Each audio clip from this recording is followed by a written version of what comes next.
Okay, so good morning mga boss. Meron tayong installation ngayon ng Bi-LED 2.0 dito sa ating Toyota Fortuner. Bali mga boss, yan, as you can see, yan yung kanyang fog light na in-install namin ito. Bi-LED yan.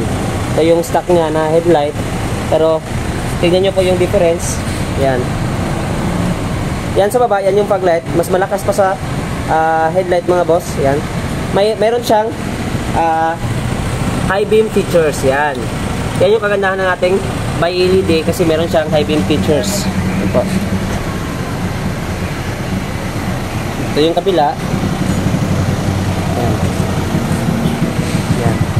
Ay, yan. Sa baba yung fog light. Mas malakas pa sa headlight natin mga boss. Yan.